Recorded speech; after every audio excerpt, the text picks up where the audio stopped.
तो last episode के and पे हमने देखा था कि वहाँ सियोलवी जो होता है वहाँ पर उसके सामने एल्डर्स आ जाते हैं और वैंग मोरियोक भी उन एल्डर्स में से ही होता है। तो सियोलवी कहता है कि ये फाइट बहुत ज़्यादा मुश्किल होने वाली है, मेरे दोस्त यहाँ पर बिला वजह मारे जाएंगे। लेकिन साथ ही विंडो ओपन होती है और उसे कहा जाता है कि तुमने यहाँ पर जितने एल्डर्स दो जितने भी लोगों को पहले मारा है उन सभी को मारने की वजह से तुम्हें यहाँ पर रिवार्ड्स दिए जा रहे हैं, क्योंकि तुम्हारा सिस्टम रिस्ट्रिक्टेड था और रिस्ट्रिक्शन के बावजूद तुमने यहाँ पर इतना बड़ा कारनामा किया। इसी वजह से तुम्हें यहाँ पर रिवार्ड के तौर पर तुम्हारा जो टाइम है वो डिक्रीज कर दिया गया है, तुम्हारे रिस्ट्रिक्शंस को हटा दिया गया। अब तुम्हारा सिस्टम पूरी तरह से अनलॉक्ड हो चुका है और साथ ही तुम्हारी बॉडी के ऊपर जितने भी नेगेटिव इफेक्ट्स है वो सारे के सारे खत्म कर दिए गए हैं। तो इसी के साथ सियोलवी काफी खुश हो जाता है और साथ ही वहां पर मायोरिम जो होता है वो कहता है कैप्टन अब हम लोग यहाँ पर क्या करेंगे, अगर ऐसे चलता रहा तो फिर हम सभी लोग यहाँ पर मारे जाएंगे। जबकि वहां सियोलवी उनसे कहता है परेशान होने की जरूरत नहीं है, सब कुछ मैं खुद ही हैंडल कर लूंगा। तो सोरियोंग से कहती है कैप्टन क्या वाकई में तुम ये कर लोगे। तो सोरियोंग से कहता है, तो हमारा जोरिम उसे कहता है लेकिन तुम्हारी अपनी फिजिकल कंडीशन बेहतर नहीं लग रही। तो सियोलवी कहता है नहीं मैं बिल्कुल ठीक हूँ और मैं थोड़ी देर में बिल्कुल ठीक हो जाऊंगा। वो अपने पास से अपनी सुप्रीम क्लैरिटी पिल को निकालता है और उसको भी खा जाता है। तुम्हारा सियोलवी जो होता है जैसे ही वहां पर सुप्रीम क्लैरिटी पिल को खाता है तुम्हारे सियोलवी को लगा था कि उसे एनर्जी बूस्ट मिलेगा, उसकी बॉडी पूरी तरह से रिकवर हो जाएगी। तुम्हारा सियोलवी काफी ज्यादा खुश होता है कि अब जबकि उसने यहाँ पर अपनी सुप्रीम डीमन आर्ट को भी पूरी तरह से मास्टर कर लिया और साथ ही यहाँ पर उसकी सिस्टम भी अनलॉक हो चुका है और साथ ही अब यहाँ पर केओस प्राइमोर्डियल केओस आर्ट को भी वो यूज कर सकता है और इस पिल की मदद से उसकी एनर्जी बूस्ट हो जाएगी और इन एल्डर्स को मारना उसके लिए मुश्किल नहीं होगा। लेकिन सिस्टम उसे यहाँ पर उस एनर्जी को एब्जॉर्ब करने के बाद एक नई विंडो ओपन करता है और उसे कहता है कि अब तुम्हारे पास यहाँ पर दो ऑप्शंस हैं, इन दोनों ऑप्शंस में से चूज करो। हम तुम्हें एक ब्रेक थ्रू देना चाहते हैं और वो ब्रेक थ्रू या तो प्रोफाउंड राम में हो सकता है या फिर सुप्रीम डीमन राम में हो सकता है, यानी कि राइटियस पाथ में ब्रेक थ्रू करो या फिर डिमोनिक पाथ में ब्रेक थ्रू करो। आपको याद होगा कि सियोलवी ने जब यहाँ पर सुप्रीम डीमन राम में ब्रेक थ्रू किया था तो मास्टर मिरियो ने से कहा था कि तुम्हारी बॉडी बिल्कुल बैलेंस में है, जहां पर तुम राइटियस मास्टर्स के लिए राइटियस कल्टीवेशन शो करवा सकते हो और डिमोनिक के लिए डिमोनिक कल्टीवेशन शो करवा सकते हो। तो अब यहाँ पर 10 सेकंड्स का टाइम होता है और 10 सेकंड्स के अंदर हमारे सियोलवी को फैसला करना है कि क्या वो यहाँ पर राइटियस कल्टीवेशन में ब्रेक थ्रू करना चाहता है जो कि उसकी परफाउंड राम हो जाएगी, और अगर वो डिमोनिक कल्टीवेशन राम में ब्रेक थ्रू करेगा तो वो उसकी सुप्रीम डीमन राम में ब्रेक थ्रू हो जाएगी। तो हमारा सियोलवी कहता है कि अब मैं यहाँ पर क्या करूँ, ये सिस्टम मुझे क्या ऑप्शन दे रहा है, यानी कि मैं यहाँ पर अभी तक दो एनर्जीज के साथ आगे बढ़ा हूँ, मेरे पास दो अलग अलग टाइप की एनर्जीज थी जिनमें मैं यहाँ पर ब्रेक थ्रू करते करते इस लेवल तक पहुंचा हूँ। हालांकि यहाँ पर ब्रेक थ्रू करने के बाद दोनों की पावर लेवल्स एक जैसी ही रहने वाली हैं। अगर मैं सुप्रीम डीमन राम में यानी डिमोनिक राम में ब्रेक थ्रू करूंगा तब भी यहाँ पर पावर लेवल उतनी रहेगी, अगर मैं यहाँ पर परफाउंड राम में ब्रेक थ्रू करूँ तब भी पावर लेवल उतनी ही रहेगी। लेकिन इससे फर्क ये पड़ने वाला है, सियोलवी ये सोच रहा होता है कि अगर मैं परफाउंड राम में ब्रेक थ्रू करूंगा तो फिर मैं डिमोनिक कल्टीवेशन को कैसे मास्टर कर पाऊंगा, क्योंकि आगे जाकर डिमोनिक कल्टीवेशन टेक्निक्स को यूज करना है और सुप्रीम डीमन राम में जाकर उसे अभी चोनमा के साथ और हिवनली डीमन के साथ भी फाइट करनी है जो कि नंबर 1 प्लेयर है, और उनके साथ फाइट करने के लिए उसे यहाँ पर इसी टेक्निक इसी पावर की जरूरत पड़ेगी, यानी कि डिमोनिक राम की जरूरत पड़ेगी। राइटियस राम में रहते हुए वो ब्रेक थ्रू करके आगे जाकर फाइट कर सकेगा या नहीं, क्योंकि उसे एआई ने इस बारे में कुछ बताया ही नहीं था।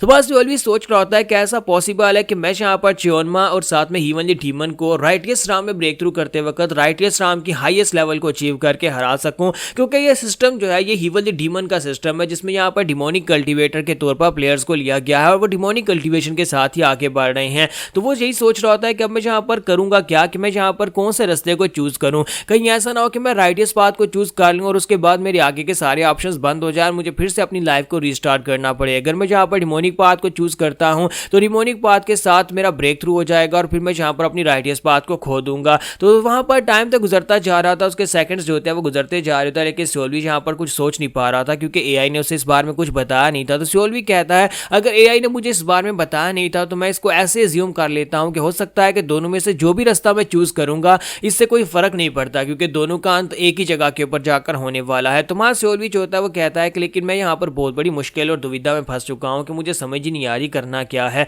तो जब मां सियोलवी अपनी सोचों में गुम होता है कि क्या करूँ, कौन से रास्ते को चूज करूँ, सिस्टम का टाइम खत्म हो जाता है और सिस्टम अपने आप वहां पर परफाउंड राम को सिलेक्ट कर देता है। सियोलवी हैरान होकर कहता है ये तुमने क्या कर दिया, मैंने जहाँ पर टाइम का जो सेकंड्स थे वो तो उसके ऊपर ध्यान ही नहीं दिया और टाइम खत्म हो गया और सिस्टम ने खुद ब खुद ही जहाँ पर मेरे लिए परफाउंड राम को सिलेक्ट कर दिया है। तो सियोलवी से कहा जाता है कि अब प्लेयर सियोलवी जो है उसकी जो जितनी भी राम है उसके लेवल्स और उसके स्किल्स को परफाउंड राम के हिसाब से चेंज किया जा रहा है। हमारा सियोलवी बेचारा और भी ज्यादा परेशान हो जाता है और कहता है कि ये क्या हो गया, कहीं ऐसा तो नहीं है कि मेरी डिमोनिक कल्टीवेशन हमेशा के लिए ब्लॉक हो गई है, यानी कि अभी तक मैंने जहाँ पर जितनी भी डिमोनिक टेक्निक्स को मास्टर किया वो सारी की सारी बेकार हो जाएंगी और मैंने जहाँ पर कोई राइटियस टेक्निक्स की ज्यादा टेक्निक्स को मास्टर भी नहीं किया हुआ, अगर यहाँ पर अभी ये परफाउंड राम के साथ फाइट करना पड़ेगी तो फिर मैं क्या करूंगा। तो सियोलवी को वहां पर जो स्टैट्स स्टैट्स दिए जाते हैं उसमें बताया जाता है कि अगर तुम यहाँ पर प्रोफाउंड राम को यूज करोगे तो तुम यहाँ पर डिमोनिक कल्टीवेटर्स को 50% एक्स्ट्रा डैमेज दे पाओगे, क्योंकि ये तुम्हारी स्पेशल स्किल है। और साथ ही उसे कहा जाता है कि और साथ ही तुम्हें यहाँ पर एक और बात बताई जाती है कि तुम अपने एट्रीब्यूट्स को भी इंक्रीज कर सकते हो।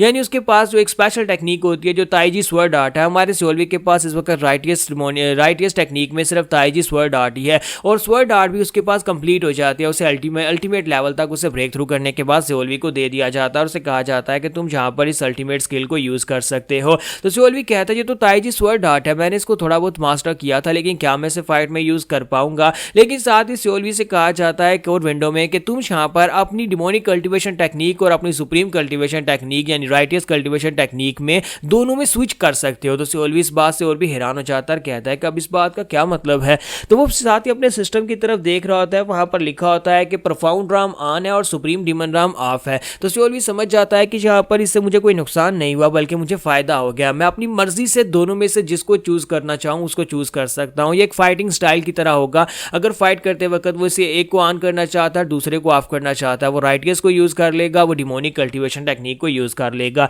तो सोल्वी कहता है कि चलो यहाँ पर कुछ एक्सपेरिमेंट करके देखते हैं। सोल्वी फिलहाल के लिए अपनी प्रोफाउंड राम को ऑफ करता है और सुप्रीम डीमन राम को ऑन करता है। जब उसे ऑन करता है तो उसे वहां पर वार्निंग दी जाती है और कहा जाता है कि जब तुम इस डिमोनिक टेक्निक को ऑन करोगे तब तुम राइटियस टेक्निक्स को यूज नहीं कर पाओगे।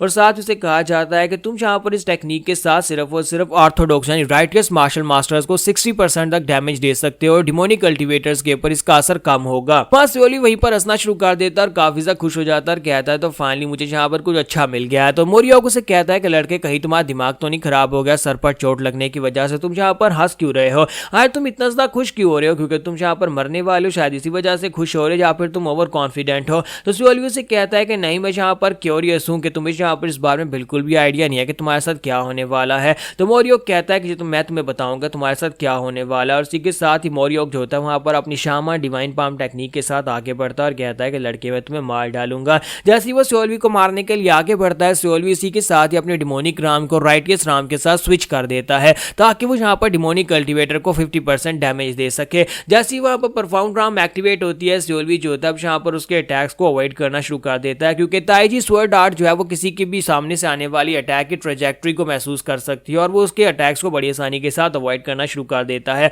सोल्वी उसके अटैक्स को अवॉइड कर रहा था और इस बात से मोरियो काफी ज्यादा हैरान हो रहा था कि ये हो क्या रहा है। तो सोल्वी जो होता है वो काफी ज्यादा खुश होता है कि अब उसके पास यहाँ पर दो ऑप्शंस है, दोनों में से किसी में भी कभी वो स्विच कर सकता है और दोनों की टेक्निक्स को भी यूज कर सकता है। इसी के साथ ही सोल्वी जो होता है वहां पर उस मोरियो के पीछे पहुंच जाता है, वहीं पर से अपनी तलवार को घुमाकर उसकी गर्दन काट देता है और उसको मार डालता है। तो सोल्वी कहता है कि लो यहाँ पर एक का काम तमाम हो गया और उसके साथी भी काफी हैरान हो जाते हैं। तो सोल्वी कहता है कि ताइजी स्वर्ड आर्ट वाकई में काफी ज्यादा कमाल की है। फिर साथ ही सोल्वी बाकी के एल्डर्स की तरफ देखता है, कहता है कि अब तुम सभी लोगों की बारी है, अब तुम सभी लोग भी यहाँ पर मेरे हाथ से मरने वाले हो। तो यहाँ पर हमारी एपिसोड 286 का एंड हो जाएगा और नेक्स्ट एपिसोड में देखेंगे कि अब आगे क्या होने वाला है।